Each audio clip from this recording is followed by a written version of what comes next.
बिस्मिल्लाहिर्रहमानिर्रहीम, अस्सलाम वालेकुम, वेलकम टू माय चैनल। आज की जो मेरी वीडियो है वो पंजाब प्रोविंशियल कोऑपरेटिव बैंक यानी पीपीसीबीएल में आई हुई जॉब्स के हवाले से है।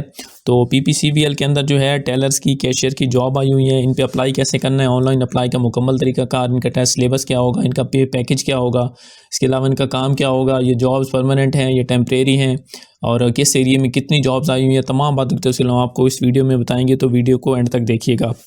तो सबसे पहले आप लोग ये देखें कि इसके अंदर क्वालिफ़िकेशन जो रिक्वायर्ड है वो 14 ईयर ऑफ़ एजुकेशन है। उसके अंदर ये मेंशन नहीं है कि आपने कॉमर्स में किया हो, साइंस में किया हो, आर्ट्स में किया हो। अगर आपकी 14 साल तालीम है, चाहे आपने सिंपल बीए भी किया हुआ है, तो तब भी आप इस पे अहल हैं। बीकॉम किया हुआ है, बीएससी की हुआ है, जो भी किया हुआ है, आप 14 साल आपकी तालीम है तो आप इस पर अप्लाई कर सकते हैं। इसके लिए किसी किस्म का कोई एक्सपीरियंस रिक्वायर्ड नहीं है। एज लिमिट इसके लिए जो है वो 30 साल तक है। 31 दिसंबर 2025 तक आपकी जो एज है वो 30 साल तक होनी चाहिए, यानी 30 साल से ज़्यादा नहीं होनी चाहिए। ठीक है। इसके अलावा ये परमानेंट पोजीशन है। ठीक है। और इसका जो है पे पैकेज मैं आगे चल के आपको बताऊंगा। इसमें जो है नंबर ऑफ़ सीट्स तकरीबन जो है वो 100 है। उसमें से 2% जो है वो डिसेबल कोटा है। बाकी ये जो है जोन के हिसाब से हैं। रावलपिंडी जोन की 7 हैं, गुजरांवाला जोन की 18 है, सरगोदा साहिवाल जोन की 13 है, सरगोदा जोन की 7 है, फैसलाबाद जोन की 15 है। यानी कि तमाम डिवीज़न के अंदर जोन को आप डिवीज़न कंसिडर करें, यानी कि आपको जो भी इसमें अब डिवीज़न आप उसमें देखें। उसके बाद आगे लिखी हुई है कोट मोमिन, जैसे सरगोदा में है कोट मोमिन, भेरा, साहिवाल में, साहिवाल सिटी में है, हड़प्पा में है। तो ये उस तरह से ये इन्होंने ब्रांच वाइज बताई हुई हैं कि किस ब्रांच में ये जो है वो सीट्स होंगी। ठीक है। ये तो टोटल मतलब आप पूरे पंजाब से इस पर अप्लाई कर सकते हैं। इसके अंदर आपका जो भी डिवीज़न बनता है आप उस पर अप्लाई कर सकते हैं। उसके अकॉर्डिंग ही आपको जो है उसके अकॉर्डिंग आपकी जो है बाद में पोस्टिंग की जाएगी। और पोस्टिंग के हवाले से मैं आपको बता दूं, यहाँ पे भी लिखा हुआ है कि पोस्टिंग लाजमी नहीं है कि आपकी जो मतलब आपका जो डिवीज़न है उसके अंदर ही की जाए या आपकी डिस्ट्रिक्ट या तहसील में की जाए। इनिशियल स्टेज पे आपकी पोस्टिंग हो सकती है, लेकिन 3 साल बाद तकरीबन जो बैंक का जो रूल होता है उसके अंदर 3 साल बाद आपका ट्रांसफ़र होना तकरीबन लाजमी होता है। आपने 3 साल बाद आपकी ड्यूटी रोटेट होगी, आप किसी दूसरे ब्रांच में, किसी दूसरे डिवीज़न में भी आपको डिप्यूट किया जा सकता है। तो ये लाजमी नहीं है कि आपकी जो सारी सर्विस होगी आपके होम टाउन में या होम जो होगा आपका होम सिटी होगा उसमें होगी। ठीक है। अच्छा, दूसरी इसके लिए जो है सबसे पहले इसके लिए एक टेस्ट होगा। जो उस टेस्ट में कामयाब हो जाएंगे उनका जो है फिर पैनल इंटरव्यू होगा। ठीक है।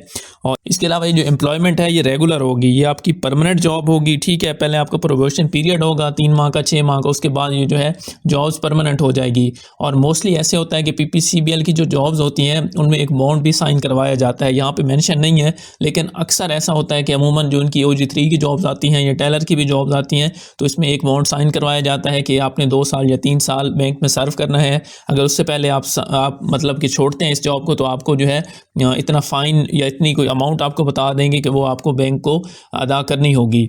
ठीक है। तो यहाँ पे ये मेंशन नहीं लिखा हुआ, लेकिन अक्सर जो होता है पीपीसीबीएल की जॉब में ये चीज़ होती है। ठीक है।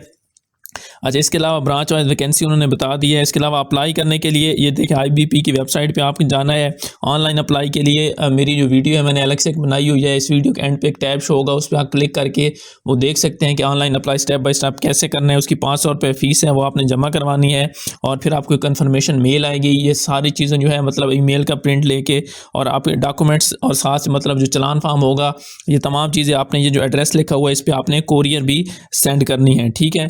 इसके अलावा इनको जो टेस्ट होगा, IBP के जो टेस्ट होते हैं अमूमन उसके 3 पोर्शन होते हैं। जनरल नॉलेज का होता है, मैथ का होता है, या उसके अंदर तीसरा जो होता है इंग्लिश या IQ का होता है पोर्शन। और अमूमन आपको सारे पोर्शन ही पास करने होते हैं। तो इसके लिए आप जो है जनरल नॉलेज पे और इसके अलावा जो है करंट अफेयर्स पे, मैथ पे यानी IQ पे, इंग्लिश पे, इन पे फोकस करें। इसी में से आपका जो है पेपर जो है आपका टेस्ट होगा। ठीक है। बाकी ये जॉब्स टेलर की जॉब्स हैं, कैशियर की जॉब्स हैं, यानी आपकी जो ड्यूटी होगी वो कैश पे ही होगी, आपने कैश को डील करना होगा। और इसके अलावा ये आपका जो स्केल होगा वो बैंकिंग के हिसाब से OG4 होगा। और इसका जो पे पैकेज होता है इनिशली वो तकरीबन 45 से 50 तक होता है, लेकिन बाद में जब आपके प्रोबेशन पीरियड हो जाएगा, गुजर जाएगा, तो उसके बाद इसके जो है पे पैकेज भी रिवाइज हो जाएगा, उसमें भी इजाफा हो जाएगा। ठीक है। और इसके अलावा ये आपको इसमें एंड पे ग्रेजुटी भी मिलेगी इसमें, यानी कि जो भी आपकी पे होगी उसमें से 10% जो होगा वो आपकी पे से डिडक्ट होगा और 10% बैंक अपनी तरफ से कंट्रीब्यूट करेगा। तो आपको जब आपकी रिटायरमेंट का टाइम आएगा, जब आप रिटायर होंगे, तो आपको ग्रेजुटी मिलेगी, यानी कि एक लम सम अमाउंट आपको मिलेगी। ठीक है। इसके अलावा जो है ऑनलाइन अप्लाई के हवाले से मैंने आपको बता दिया है कि आप वो वीडियो देखें तो उसमें कंप्लीट डिटेल है। ये ऊपर आप देख रहे होंगे कि यहाँ टैब शो हो गया, आप इस पर क्लिक करके भी ऑनलाइन अप्लाई का तरीका देख सकते हैं। ठीक है, इसके अलावा मज़ीद आपको कुछ सवाल कमेंट करके पूछ सकते हैं। वीडियो को आपको अच्छी लगी तो उसको लाइक कीजिएगा, चैनल को सब्सक्राइब कीजिएगा। थैंक यू, अल्लाह हाफिज़।